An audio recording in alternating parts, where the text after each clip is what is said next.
Bon matin tout le monde. Donc, j'espère que vous allez bien. J'ai le nez un petit peu bouché, là, fait que ça se peut que je parle du nez.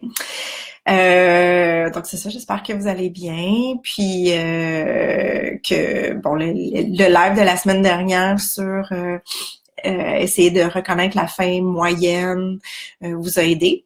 Donc, la suite logique, en fait, aujourd'hui, c'est de parler de la satiété. Donc, juste pour vous mettre un peu en contexte, là, moi, souvent, quand je parle avec mes clients, je leur dis, notre objectif, c'est vraiment de faire en sorte que vous redeveniez un peu comme un enfant qui mange. Fait que je sais pas, pour ceux qui ont des enfants, là, vous devez savoir exactement de quoi je parle. Un enfant, pour lui, c'est tellement clair quand il a plus faim. Il peut rester 3 bouchées dans son yogourt, puis il n'y a aucun problème, il va laisser un yogourt. Lui, il n'y a pas le concept de manger un contenant ou manger en unité, comme j'appelle. Il peut rester 3 bouchées de toast, il n'y a pas de problème, il en redemande une deuxième, il en prend 3 bouchées, c'est terminé, j'ai plus faim. Puis nous, en tant qu'adultes, ça a comme aucun sens, là. On les regarde puis on dit, oui, mais là, il te reste 3 bouchées. Mais ce 3 bouchées-là, pour eux, il est important. Ils ont plus faim, c'est clair. Fait que gardez ça en tête parce que c'est vraiment ça l'objectif, de redevenir un peu comme un enfant, de manger de façon intuitive sans avoir la tête qui est tout le temps en train de nous dire quoi faire, quoi pas faire, nous dire quelle quantité est correcte, quelle quantité est pas correcte, quel aliment est correct, quel aliment est pas correct.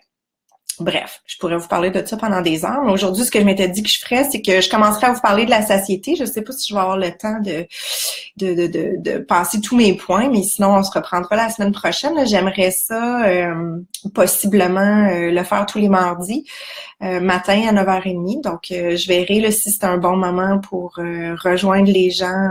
On continuera ça, on prendra un café ensemble le mardi matin à 9h30, puis on parlera d'alimentation intuitive.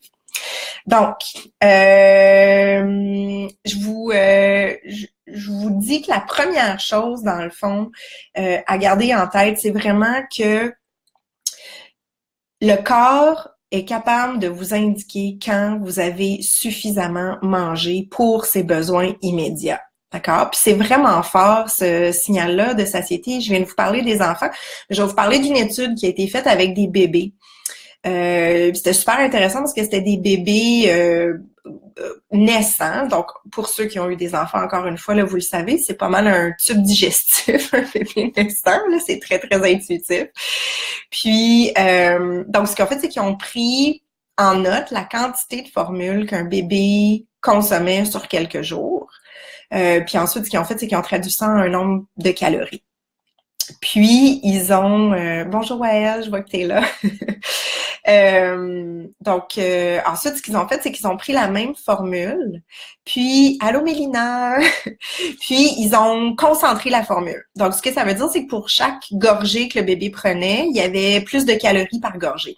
Puis, ce qu'ils se sont rendus compte, c'est qu'au bout de quelques jours, le bébé réduisait le volume de formules qu'il consommait pour finir par consommer exactement la même quantité de calories.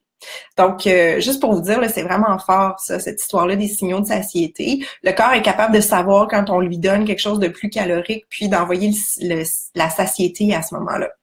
Donc, ça, c'est mon petit aparté là, pour vous montrer la puissance de la satiété. Donc, première chose, je pense, qui est à prendre en considération, c'est que la satiété, puis là, je sais, là, je fais toujours l'erreur de parler du signal de satiété, mais en fait, la satiété, c'est vraiment la disparition du signal de la faim. Fait que c'est pas un signal en tant que tel, c'est vraiment la disparition du signal de la faim.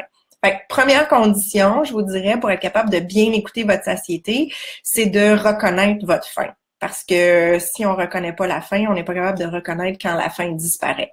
Fait que ça, c'est vraiment la première chose à faire.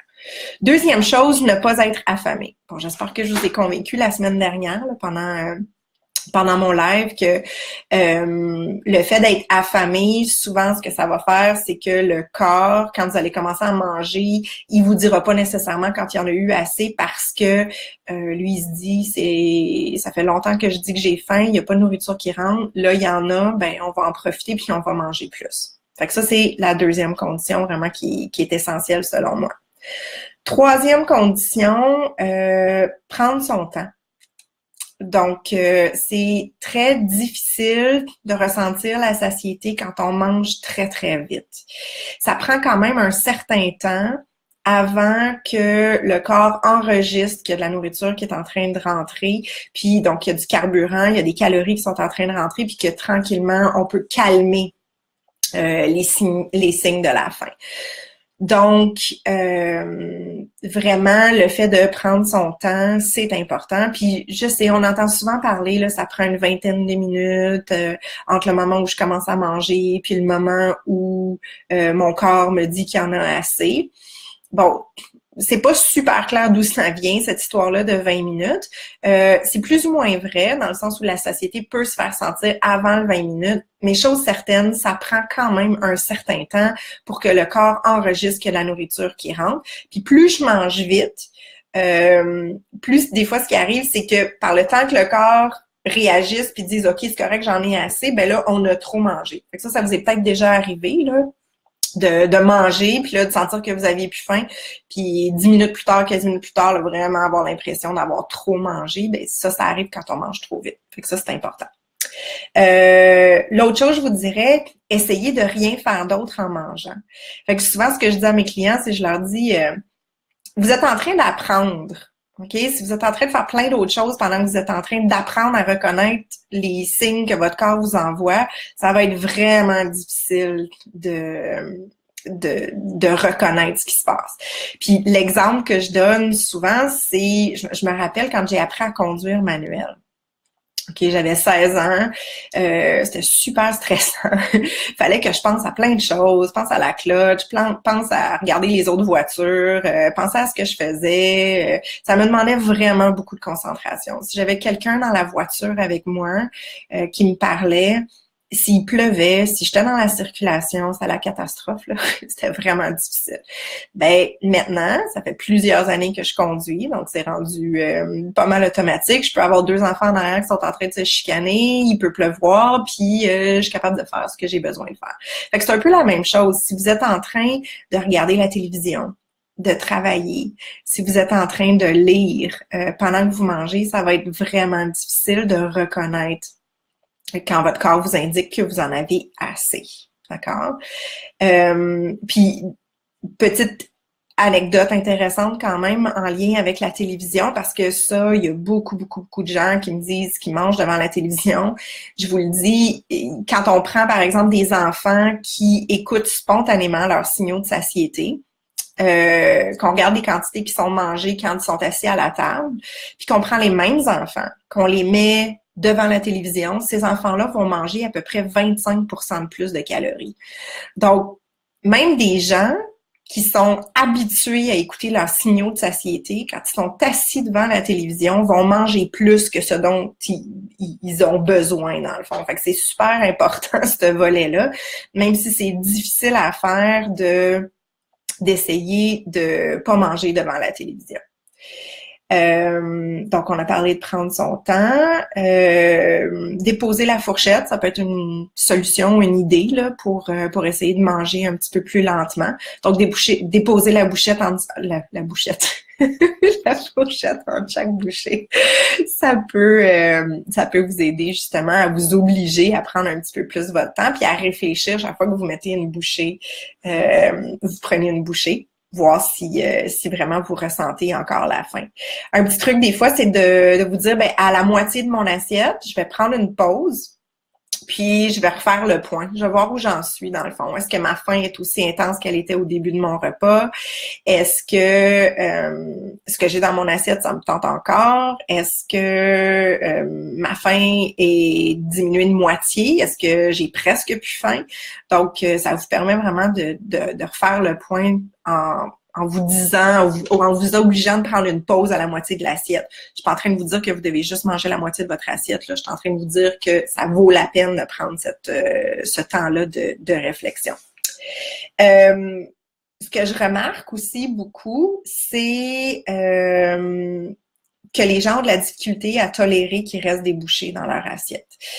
Tantôt, je vous parlais là, d'un enfant qui peut laisser 2 bouchées de yogourt ou bien 2 bouchées de toast dans son assiette. Ben, ça se peut que vous aussi, vous vous rendiez compte à un moment donné que la portion que vous vous servez, même si c'est une portion qui est raisonnable puis que vous jugez qui est adéquate avec votre tête, c'est possible que ça corresponde pas exactement à votre faim. Parce que les yeux puis la tête sont pas des super bons juges de ce que votre corps a réellement besoin à un moment précis. Donc, d'apprendre à tolérer qu'il reste quelques bouchées dans l'assiette, quitte à les mettre de côté si vous voulez pas les jeter, puis à les manger en collation plus tard quand c'est possible, ça vaut la peine vraiment de faire ce travail-là. Puis c'est pas que je suis une adepte du gaspillage, ça n'a rien à voir avec ça. Comme je vous dis, vous pouvez le prendre puis le mettre de côté puis le manger plus tard. Mais honnêtement, pour moi, c'est autant du gaspillage de se forcer à manger des bouchées quand on n'a pas faim que de se débarrasser des dernières bouchées. Donc, le détachement par rapport à ces dernières bouchées-là, c'est important. Puis oui, je sais, c'est ancré là, dans nos habitudes, c'est ancré dans notre éducation. Donc, c'est un bout qui est un peu difficile, mais honnêtement, ça vaut le coup de s'y pencher. Donc, c'est ça pour aujourd'hui. Je ne sais pas si vous avez des questions, n'hésitez pas à les poser, même si c'est un peu à rebours. Donc, si c'est juste quand vous réécoutez la rediffusion du live, il n'y a pas de problème. Je vous parlerai un petit peu plus de satiété là, dans les prochaines semaines aussi. Puis, aussi des choses qui font en sorte que des fois, on se rend compte que ça va bien avec certains aliments d'écouter la satiété, mais avec d'autres, c'est plus problématique. Donc, on parle de ça la semaine prochaine. Je vous souhaite une belle semaine. C'était Marie-Josée de chez Rainville Nutrition. Bonne journée!